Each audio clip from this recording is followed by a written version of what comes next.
Washington Journal continues. News yesterday that the president has chosen a nominee to lead the Consumer Financial Protection Bureau. Our guest, Carter Dougherty, is with Bloomberg News. He's a consumer finance reporter, here to talk with us both about the nominee and also the Bureau itself. First of all, just take a step back and tell us about what the Consumer Financial Protection Bureau is and where it's at right now. It's basically being stood up. Yes, the Consumer Financial Protection Bureau was created by the Dodd-Frank regulatory overhaul that President Obama signed into law almost exactly 1 year ago, July 21st, 2010.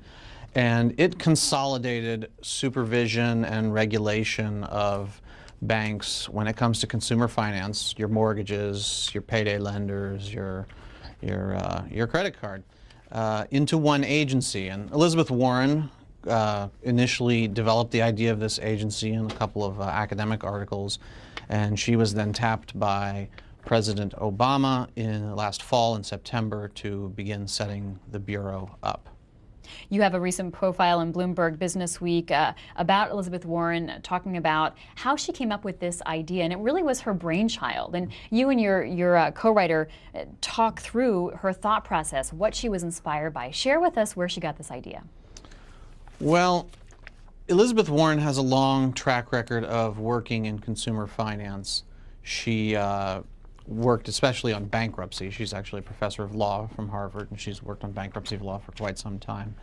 And she came to the conclusion that you needed a single regulator to impose a single set of rules. She says she had her sort of moment when a credit card executive said that only rules that were applied to everyone would force them to abandon a lot of what she calls the tricks and traps that make a credit card seem cheap up front, but is actually very expensive on the back end. So she was talking to a conversation with one of the credit card company guys who said, look, if we disclose that we're charging 18% interest, voila, and the competitors might charge the same or even more, but through smoke and mirrors and perhaps a very lengthy explanation clause, exactly, the consumers might not realize they're getting, they might think their rate is only 2%. Exactly. And so we can't be the ones to step up and exactly, and call and exactly. take the emperor. She concluded has no they clothes. needed a referee, although this metaphor has later been changed to the cop on the beat. And of course the logo of the Consumer Financial Protection Bureau is a sheriff's shield. And yet Elizabeth Warren was not chosen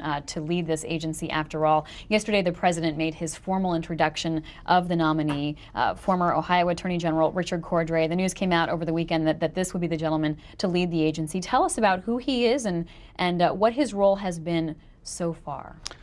Rich Cordray is a guy I first got to know after he was defeated as Ohio Attorney General. He got the call from Elizabeth Warren sometime in November after that election, and she said, "Wouldn't you like to come over to the Consumer Bureau?" She had just started setting it up, and be the enforcement chief.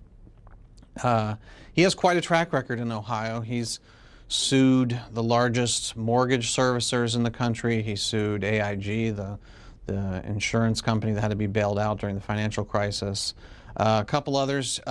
He's a bulldog. He's been tenacious in his litigation, and he initially was working on setting up the enforcement division of the Consumer Bureau. And at some point in the process, the White House decided he'd be a great candidate to actually run the show. Now, I mean, it's an interesting political moment when we see Elizabeth Warren. She was actually at the White House press conference yesterday when President Obama introduced Mr. Cordray, talked about his resume. He also thanked Elizabeth Warren for all of her contributions, so she was right there.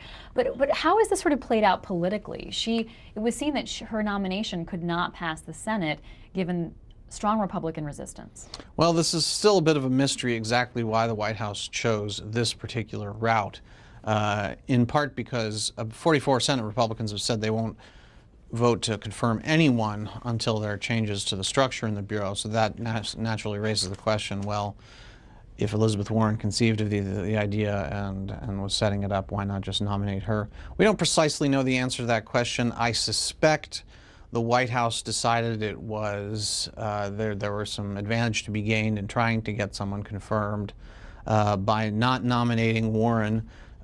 Yesterday, after the Cordray was nominated, she moved immediately into a very pugnacious advocacy role that's probably hard to pull off if you're actually an enforcer or regulator at that time, so there may be some logic there as well. She's also working hard to bring on board the sort of democratic interest groups who support the CFPB. So I suspect there's some calculation in there that she can play a role on the outside, and it wasn't quite going to work on the inside.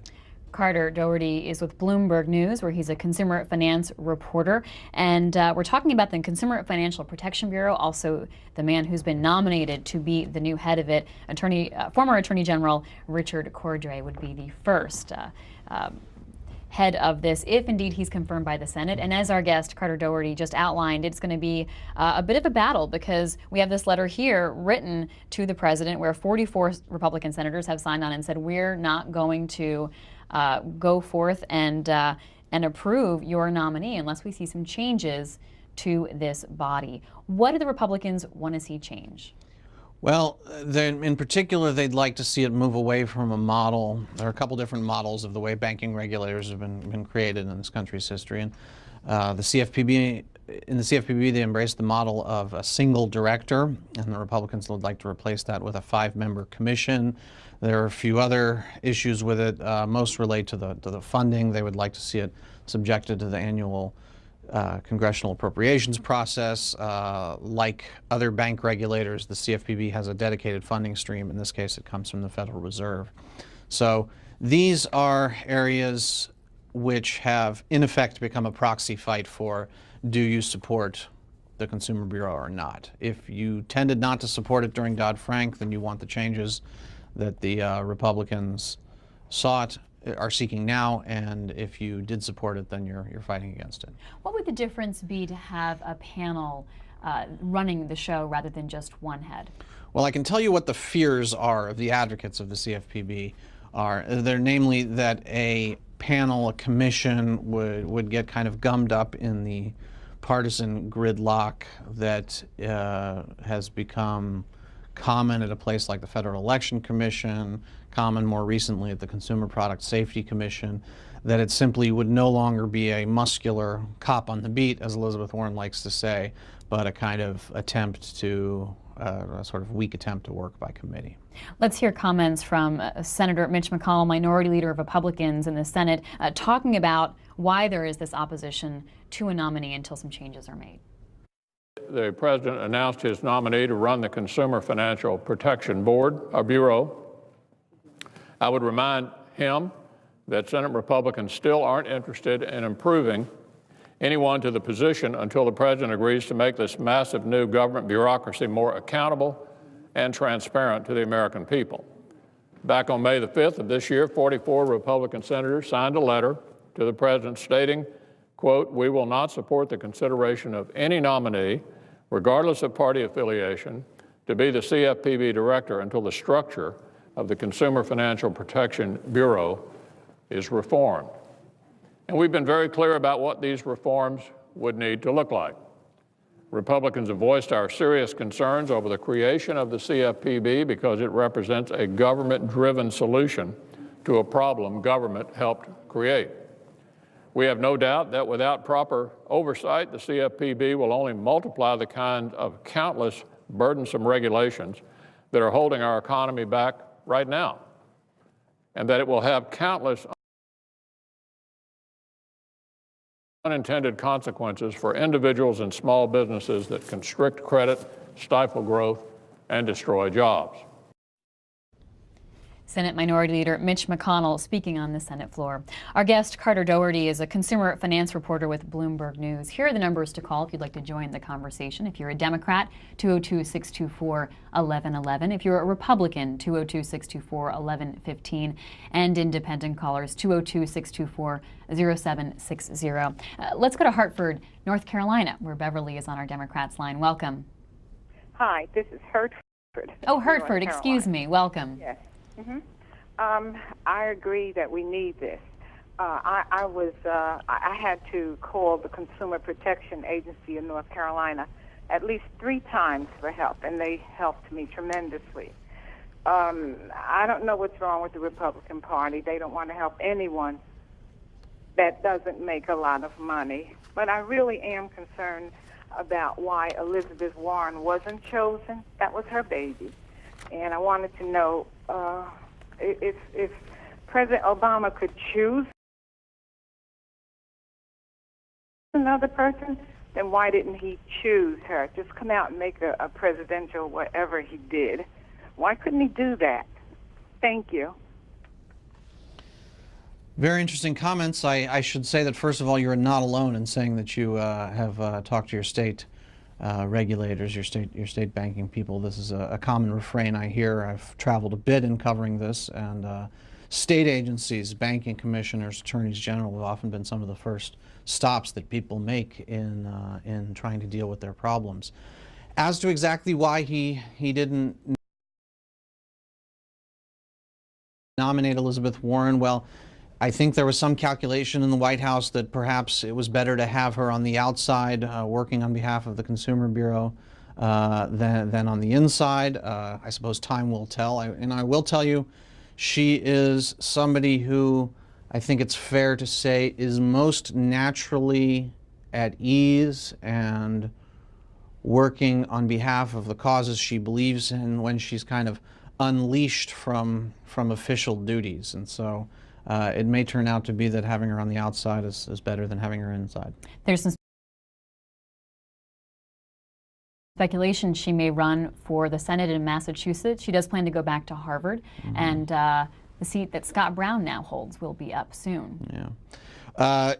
Yeah, there have been some polling in Massachusetts that has suggested she's far behind Brown, as is everybody else, but she has pretty decent name recognition for somebody who's not originally from Massachusetts, although I think she's lived there for about 15 years. So it'll be interesting to see whether she can make that work. I am told that Democratic donors actually fall all over themselves. They would like to support Elizabeth Warren. Let's hear from Tom in Georgia, Republican caller. Hi there. Hello. I don't understand what's wrong with the Republicans, and being one, I'm a little ashamed that they're so adamantly opposed to this thing. If you do polls, as I've seen over the last 6 months or year, the most unpopular businesses in this country are mortgage companies, credit card companies, credit bureaus, all these kind of people that have got something to do with money, and they're the least regulated. They sure are in this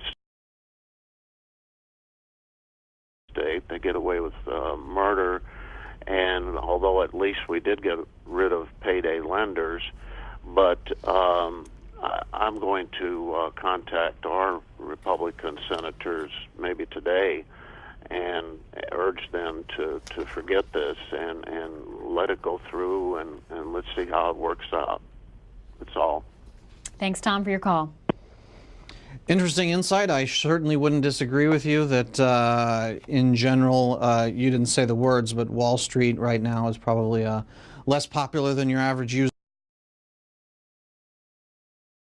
car dealer, which does make you wonder why Republicans would do this. I think there is a certain calculation in here that the focus of the country has shifted from Wall Street, from big finance, to other issues, and that for example, last year when Congress was debating the big Dodd-Frank Wall Street Reform and Consumer Protection Act, it was hard to line up in opposition to that too strongly. The Republicans in the end didn't filibuster it.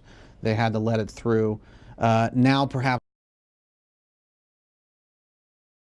there's a calculation that this is a bit more inside baseball. Perhaps only your average C-SPAN viewer might be aware of what's going on. That there seems to be something going on there. Couldn't exactly get inside the mind of Mitch McConnell, but clearly the calculation is that they can pull this off. Time will tell.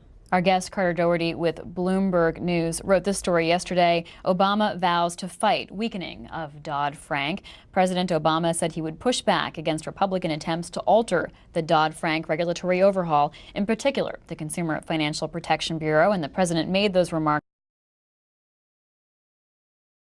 yesterday after nominating Richard Cordray to run the CFPB. There is an effort by Republicans to alter the bill rather than get rid of the bill. We saw their distaste for the health care bill manifest in an attempt to repeal the health care bill, but with this, they're trying changes. They're trying movements away from the things they don't like. What is the scuttlebutt about how that strategy is playing out? Yeah, that's probably a function of what the previous caller from Georgia was mentioning there. You don't want to be ashamed of Republicans for fighting for Wall Street, so it is couched very much in terms of we have issues with the accountability, with the transparency of the Consumer Bureau. There certainly is no open advocacy for Wall Street or big finance in that case. This is the strategy, and we'll see. I think that the wild card here, and this is what a lot of folks who really support Elizabeth Warren are waiting for, is they want to see, will Obama really turn up the pressure and saddle Republicans with Wall Street and make clear that you know, if you want to be pals of, if you're going to oppose this, and we're going to make sure that every voter knows that you're good friends with the Wall Street fat cats. We'll see if he rolls that out, but time will tell. Kathy in Memphis, Tennessee is on our independent line. Welcome.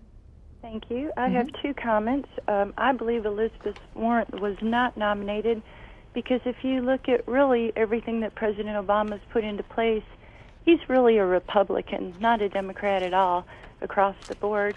And then my question to you is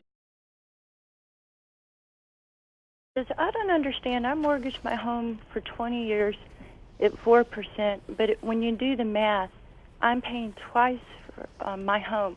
Instead of $50,000 at the end of 20 years, I'm going to have paid $100,000. How is that?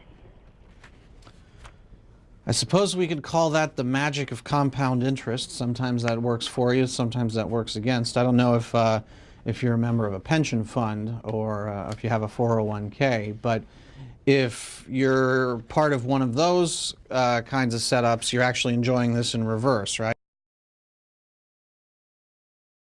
You're spending money and you're getting compound interest over time so that you'll get a larger amount back in the end.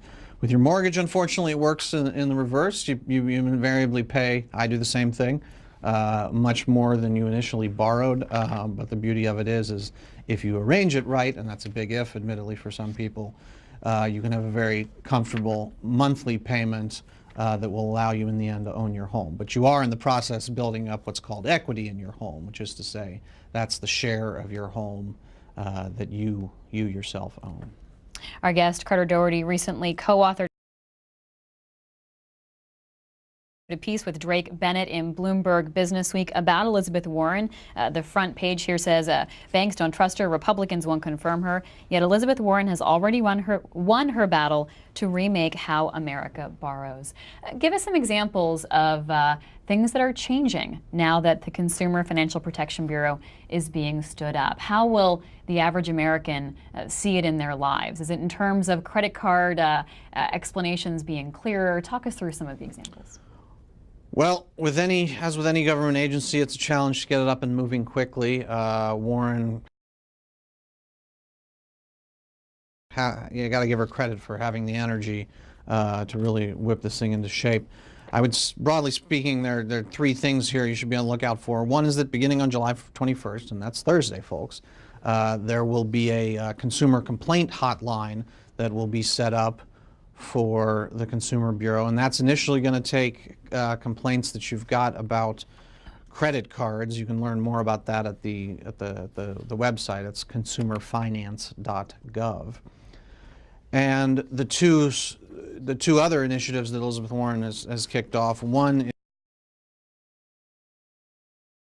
is called Know Before You Owe, and this is an effort to simplify all. If you've ever gotten a mortgage, you know that you've signed your names and you got a lot of documentation that much of which you probably didn't bother to read. You trusted your banker and so forth. Warren wants to create what she calls a mortgage shopping sheet with the basic information that lets you decide, can I afford this mortgage and can I get a better deal somewhere else? And then further out, she wants to do something similar for credit cards. In both cases, the idea is turn mortgages and credit cards more into the sort of product that you will shop around for, the same way you shop around for a car or a pair of shoes or something like that. Let's talk about some of the mission items that our guest Carter Dougherty is outlining. The CFPB will promote financial education, research consumer behavior, and do other things, including restricting unfair, deceptive, or abusive acts and practices. We'll take a look at some of those as we go to our next call from Denison, Colorado. Phyllis is a Republican. Good morning. Good morning. I think this is terrible. When we are trying to cut back the government spending, we're setting up another bureau, another government agency to have the government take over more and more so that private business can't do anything. I think that it's a good idea to educate the people, but I don't think we need a federal bureau to do that. Okay, thanks, Phyllis.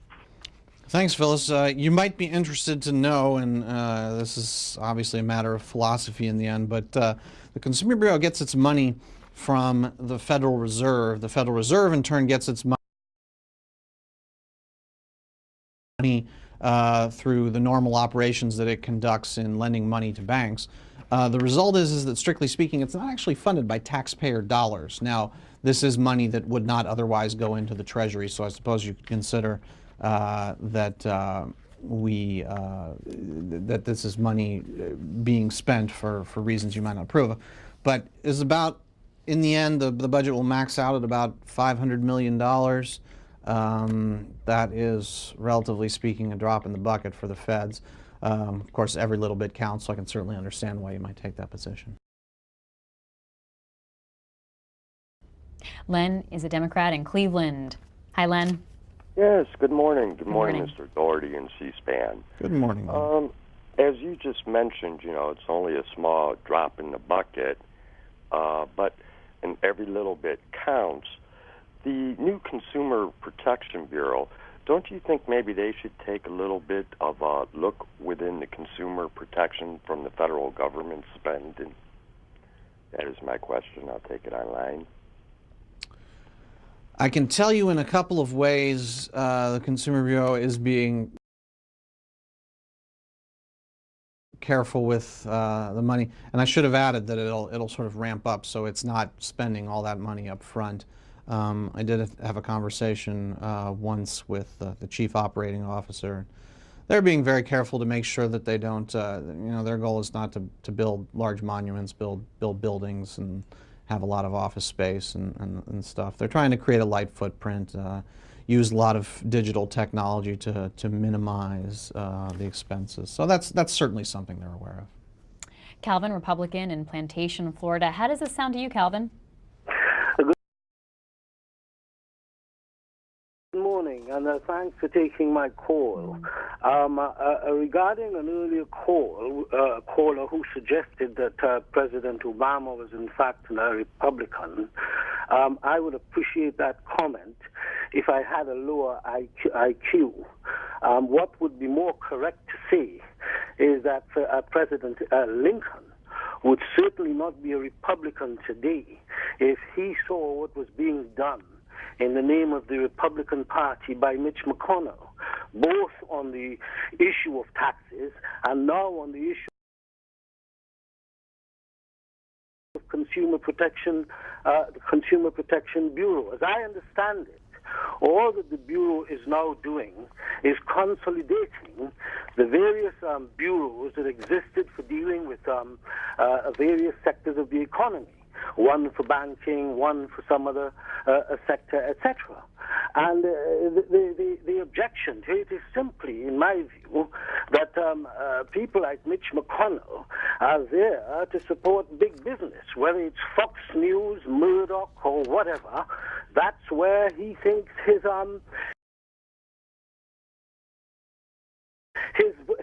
support should go, not for the American people. So, Calvin, you are a Republican? I became, or was inclined to become a Republican as a student at Worcester College, Oxford University. But having seen what I've seen in the last few months in particular, there is no way that the Republicans are going to get my vote again in future. All right, we'll leave it there.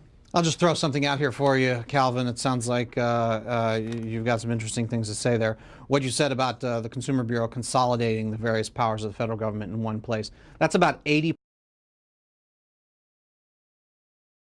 true. It is true. It plucks things from places like the Federal Reserve or the Department of Housing and Urban Development and consolidates them in one bureau. There is some additional authority that it will have, and that is to supervise and regulate what are called non-bank financial firms. Those are financial firms that don't take deposits, payday lenders, mortgage originators, installment lenders, that kind of thing. And the principle behind that was very simple, was that in the run-up to the financial crisis, we had essentially what became known as the shadow banking industry. This was the mortgage factories that existed outside the deposit banks that churned out so many bad mortgages and led to the crisis. So what you said is about 80% true, as I said, but it was, the authors of Dodd-Frank did think it was important to add a little bit there. Mary asks, doesn't the CFPB also help military families who the private sector is trying to rip off? And talk us through a little bit about one aspect of the CFPB that's being headed up, an effort being headed up by the wife of General Petraeus. Yes, Holly Petraeus. A tough character, as I've come to understand. She has long been active in military finance issues. And in particular, she's kept an eye on something called the Service Member Civil Relief Act. This is a law, the antecedents of which date way back, almost 100 years. And they basically say that you can't foreclose on a service member's home if he or she is active duty, and it also limits the interest rates they pay. Elizabeth Warren convinced Holly Petraeus to come work for the Consumer Bureau as head of its Office of Service Member Affairs very early in the process, and she's been a vocal advocate for military families from that perch. The Consumer Bureau will also, the Department of Defense has the primary responsibility for enforcing the Service Member Civil Relief Act, but it's not hard to imagine that the Consumer Bureau would furnish some information from time to time that might be helpful in doing that. But I can definitely see them taking a strong role in this, if for no other reason than it is absolutely politically bulletproof. There's nobody isn't going to argue that you should foreclose on the home of someone serving in Iraq or Afghanistan, and this has happened. And you just said this has happened. What has the problem been? Why did Elizabeth Warren and Holly Petraeus see this as an area that needed to be filled? The problem has been wrapped up in the general difficulties. Basically, it has turned out that as a lot of homes have gone into, a lot of people have gone into default on their mortgages. Some companies are better than others in servicing those mortgages and collecting the monthly payments and keeping track of the paperwork and so forth. And the ones that have proved not to be so good at it, such as JP Morgan Chase, have caught service members in the riptide, and they've said, we haven't gotten your payment, they overcharged them, or foreclosure, that sort of thing going on. And so this has been for the banks a politically embarrassing process of righting wrongs done against members of the military in active duty. And Jim on Twitter asks, why is a deployed serviceman exempt from paying his mortgage? He still gets paid even if deployed, and that's not... He's not exempt from paying his mortgage. Right. He's exempt from having his home foreclosed on. Which was, it seemed the news report said, likely to happen in some cases because they were overseas. There wasn't always the ability to be able to read the fine print of everything, and so if things weren't clearly laid out, if there wasn't a clear explanation of what was going on, families weren't catching some of the fine print. And as it's been explained to me, a service member might be in the field for a week or two, have virtually no contact with the outside world. Of course, they're focused on the mission, and they come back, and perhaps a spouse back home has been trying to deal with this, but something is in the military member's name. It's very difficult to organize this stuff from several thousand miles away. Let's hear from Joe in Milton, Massachusetts on our Democrats line. Good morning. Hello? Hi, Joe. Turn down your TV. You're on with Carter Dougherty. Sorry about that. I just wanted to weigh in on this consumer protection bill. I'm a Democrat, lifelong from Massachusetts. I'm 75 years old, and I've lived long enough to know that I don't trust that the government, Democrats or Republicans, are going to be able to solve the problem. We certainly need consumer protection. But the fact of the matter is you're going to start another government agency, which is what some of the earlier callers have said. Did the SEC protect us from the financial crisis? I saw that President Bush and President Obama appointed Geithner and Paulson and those people. We don't need oversight. What we need is people. Criminals should be indicted if, in fact, they're criminals. But the fact of the matter is I want to see the government shrink, not grow. And that's what you're really doing. We certainly need consumer protection. Let's not kid ourselves by saying that the bigger the government is, the better it is. I'll give as an example the IRS. How many people in this country really think the IRS is doing a great job? You know. So anyhow, that's my thought. I think we should stop thinking like Democrats and Republicans, and stop playing the class warfare business, and let's just become Americans again and do the right thing. I saw Senator Coburn from I forget what state this morning. And he has some very cogent points. He proposes a $9 trillion reduction. And I'd like to see both parties embrace that. And I'd like to see the president get behind it. Let's all share in this bad news. But let's not keep the government growing. I think we got to shrink the beast myself. I love my country, but I'm sure as hell afraid of the government.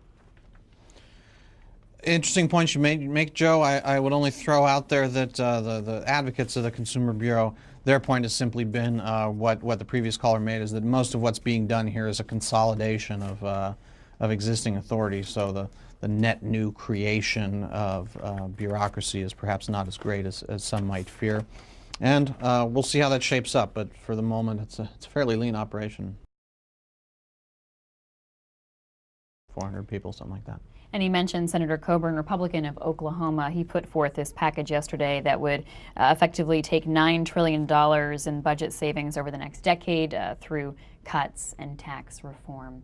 So more than one caller, a Republican and a Democrat, concerned about the growing of government. Is that one of the main arguments that critics of this agency have? Or are they more concerned about the power it would have? It's been thrown out there. I will say it's also, the tables have been slightly turned, because if your worry is the size of government, but you don't object to consumer protection, that it's not entirely clear why you would want 5 people running it instead of 1 person running it. So I have heard some arguments of the supporters of the CFPB in that respect, but the truth of the matter is that may be a proxy for bigger things. David's in Austin, Texas, a Republican caller. Good morning. Good morning, Mr. Dougherty. My question is based on the quality of the news these days. When we get in stories, we have to consider the source. My grandfather always said, consider the source. When I want to ask you a question personally about your leanings. Are you more leaning toward the Republicans' argument or the Democrats' argument? And then I want to ask you about your establishment, the Bloomberg News. Are they more leaning Republican or Democrat? And I'll take my answer off there. My professional obligation is to keep my views out of it. I can throw out there that I've voted for people of all political parties, and I don't think I just moved. I don't think I have a party affiliation right now. But ask away about Bloomberg too. I think that was his ask. Ah, okay. Yeah. Well, I would just tell you that it is no secret that Bloomberg is a well-known name. It's the company is owned by the mayor of New York, who is out of the day-to-day operations. And I can tell you that I report to a number of seasoned journalists, and I have never been told we should or should not do a story for business or political reasons. That's not the way it works. Carter Dougherty is a consumer finance reporter with Bloomberg News. That website is bloomberg.com. Previously, he was a European economics correspondent for the International Herald Tribune. He reported on the financial crisis from Europe. He's also freelanced in places like Central Africa, where he filed for outlets like The Economist, Newsweek, The New York Times, and the Boston Globe. Jim writes on Twitter, how many oversight committees do we need, and whatever happens to their findings? Now, an oversight committee is different than this bureau. But he does raise the question, which a couple of our callers have mentioned, about what is its role, and while some have voiced concern about growing government, he raises a point of what happens once this bureau makes a finding. If the CFPB identifies a problem, is it just a report? Or do they have some teeth? Well, they definitely have some teeth. I mean, Cordray himself is a former attorney general, a prosecutor, so they can take people to court in civil cases. Now, if they have a criminal referral, they have to pass that on to the Justice Department. But this is an outfit that clearly has the potential to be very pugnacious when it comes to litigation, and I would expect that over time. Let's look at some details of the Consumer Financial Protection Bureau. It currently has about 400 staff members working under the Treasury Department. It's reported at a hiring rate right now of 80 workers per month, and as our guest Carter Dougherty mentioned earlier, it was signed into law as part of the Dodd-Frank bill 1 year ago, and it actually officially has its grand opening, per se, this week on July 21st, just 2 days away. It may surpass 1,000 employees in offices nationwide when it is fully operating, and its budget of $500 million comes from the Federal Reserve, not from Congress. And we got that information from Government Executive, dated yesterday. Chicopee, Massachusetts, Gabe on our independent line. Hi. Hi, this is just basically big business taking over all the business in government. I mean, you got media stations that don't even report what's happening behind closed doors. You basically got people skewing the truth. You got a guy from Fox News right now who even influenced another government to break the law. What do you think he's doing here when they rack in with big business and profit banks and, you know, hospitals that charge? The government's only efficient as the people you vote in there. If you put people that say they're patriots of this country, but they're willing to sell you out for a couple of $1 million to stay in their seats through either insider trading in the government, building up their own business, and getting free health care from the public, I mean, that's corruption. That's corporate, corporate communism is you could probably call it, because it's not capitalism, it's cronyum capitalism. Gabe, let me throw something out there for you that you might be interested in. Is there's a term in academics. It's called capture. This describes government regulators that are supposed to regulate companies X, Y, and Z, but they end up doing the bidding of X, Y, and Z. This has been something that Elizabeth Warren has thought about a lot, and I know they have spent a lot of time thinking about how do you structure an agency so that it's truly responsive to American families, as Elizabeth Warren likes to say, instead of the companies it's supposed to regulate. That's something that plays out over time, so since the doors aren't quite open, I can't give an answer there, but keep watching. Houston, Texas, Debbie is a Republican. And Debbie, what is your impression right now of this of the new bureau? Well, as an ex-compliance officer of Wall Street and Texas banking and the capital markets, this consumer affairs is just another waste of government money. We have the Federal Reserve for state banks, we have the OCC for holding companies, and we have the SEC for Wall Street. You cannot have banks doing the securities. I got out of the business when they put derivatives in. As an ex-compliance officer, I knew there was something wrong. And as far as the interest rates, we need to go back to the old user Treasury, only a certain amount of points over prime.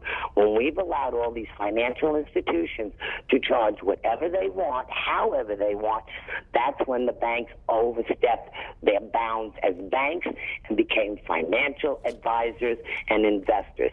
Banks are supposed to be depositories and lenders, not security underwriters, not security derivatives. I mean, what you're doing is interest rate swaps. Debbie, can I ask you, Debbie, given your expertise, your past experience, do you think if there had been tighter regulations and more oversight and monitoring, the financial... When I worked on Wall Street, nobody can man a desk without knowing the MSRB, the NSAD, and the SEC rules for their jobs. And that was in the back office of operations, not even on the sales side. We had compliance issues for suitability. We had not followed the suitability regulations. I know this for a fact. All right, let's get a response from our guest. Boy, I'm sure glad you're not sitting in this office and you only get one question, because I'd be afraid to sit across the table from you and really be hit with questions over and over. Sounds like a very, very informed person we have on the line here. You hear some mentions in one breath of the alphabet soup of federal regulators who work on banking. Certainly cannot argue with you that it's a bit of strudel, bit of a mix there, and that it's going to take somebody with a good touch to make it work right. You might be interested to know that usury caps, usury is the word that describes a cap on interest rates, an absolute cap. The Consumer Financial Protection Bureau is explicitly prohibited from imposing usury caps. That is not allowed under the law. A number of states have them, not too many, but generally speaking, those were rolled back in the 1970s when the inflation rates rose so high that it threatened to cut off the flow of credit. You make a point which I think is sort of, it's embedded in our almost in our DNA. You know, going back thousands of years, there were religious texts, the Old Testament, that prohibit usury, and there's something in the back of everybody's mind that says that's just outrageous that you should charge 100% interest. So I certainly understand where you're coming from. Mary asks on Twitter if the CFPB had been around when the credit default swaps happened on Wall Street. Could they have investigated it? The answer to that question is very simple. It's no, because credit default swaps are not a consumer-facing product. Those are something that are bought and sold among investors and professionals. You mentioned mortgages as a place people may see activity of this bureau actually impacting them. Also, credit cards. Can you take us through a little bit more of just the actual examples of what I may see when I open my mail? What might look different given this bureau's goals? Sure. I'll take a very good example, and that's from credit cards. If you've ever gotten a credit card offer in the mail, you'll notice that is specifically in your name. That's for you. That's not a generic offer. It's not like a pair of shoes or a dress or a car that you might buy. That only works for you. So the idea behind a shopping sheet, whether it's for mortgages or credit cards, is that you could get something from a credit card company that might say, we will offer you this credit card at this interest rate with these penalties if you pay it late. And that might be from Bank of America, and then you might go into the branch of Chase, plunk that down and say, match it or get better, otherwise I'm going to go over to Bank of America. The idea here would be that an informed consumer could shop around and make the banks fight for their business.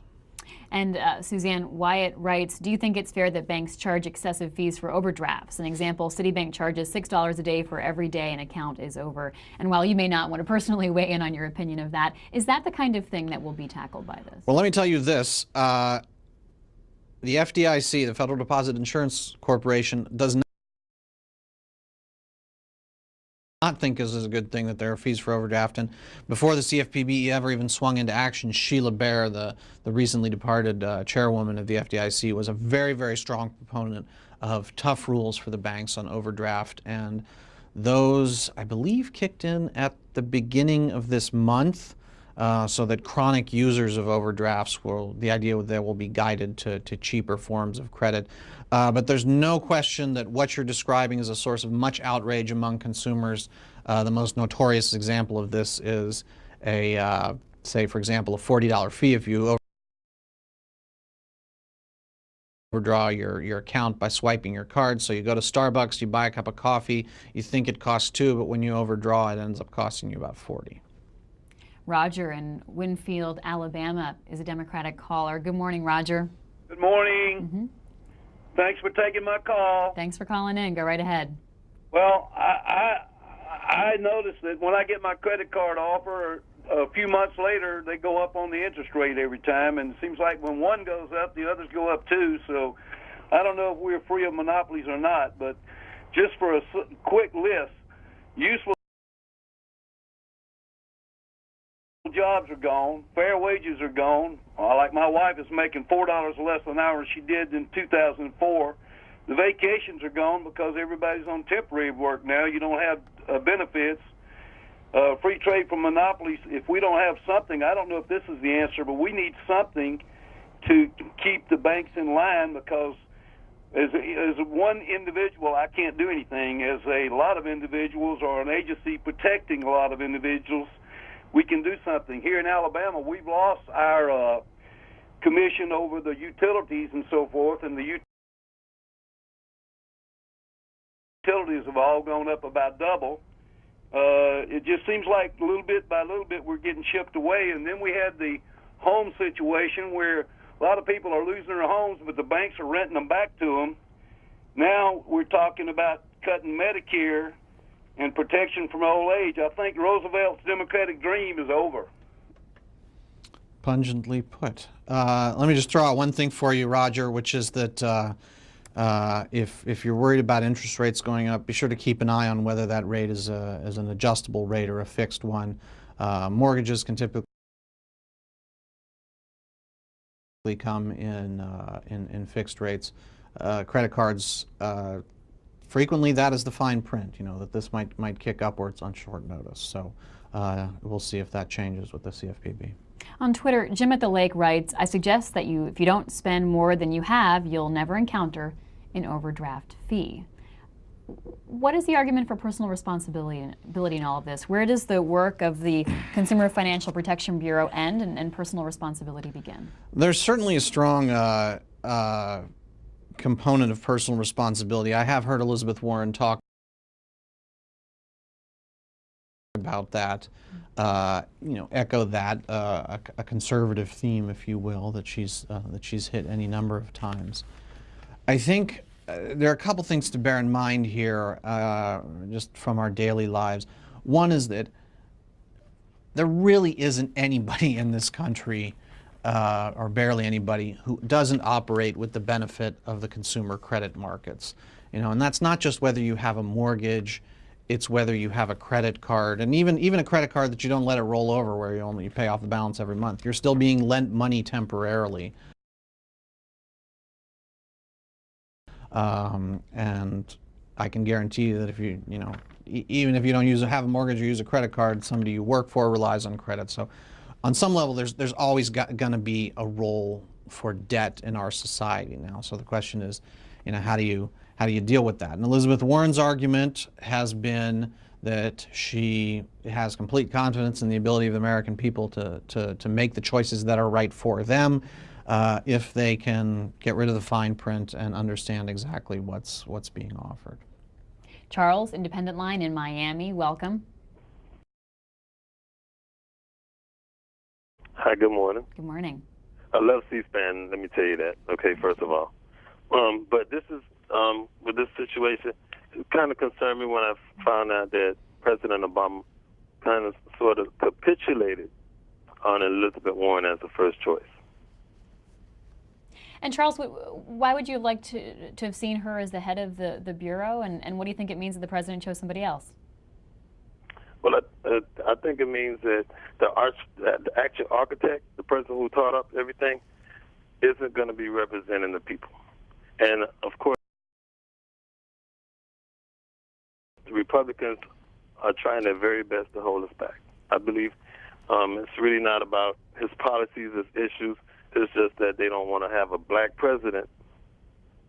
All right, well, we're getting into another side issue there, but he's voicing this concern that Elizabeth Warren really did dream this up. And you report in this recent Bloomberg Businessweek piece about how it truly was her vision. But there have been some members of Congress who have said the person who dreams it up shouldn't be necessarily getting the job. Senator Richard Shelby, Republican of Alabama, said to think up something, to create something of this magnitude, and then look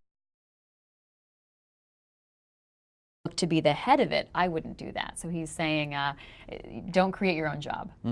Yeah. It's an interesting philosophical question. I mean, you know, there are room for startups in our economy where you start a company and build it up, even though you may never have done it. And thinking up the idea for a government agency and starting it up can get on people's nerves the wrong way. And I've heard the CFPB referred to as exactly that, some mixture of a merger and a startup. It's, you know, I will say, deference to Senator Shelby, there is no perfect recipe for what it's going to take to run something that's an unknown. It's some weird alchemy of personal charm and intellectual knowledge and guile and cunning. So to some extent, who runs the show in the beginning? It's a shot in the dark as to who exactly does a really good job.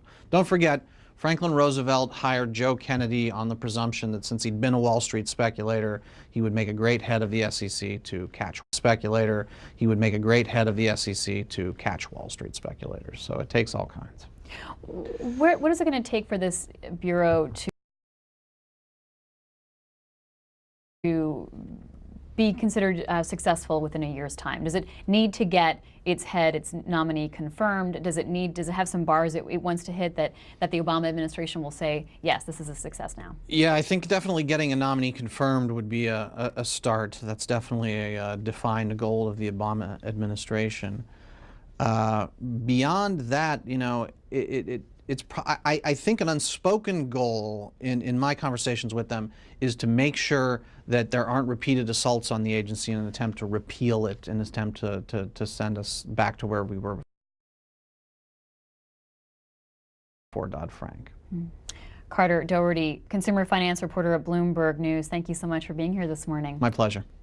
That's all for Washington Journal today. We'll go to the floor of the House of Representatives. It's just getting underway.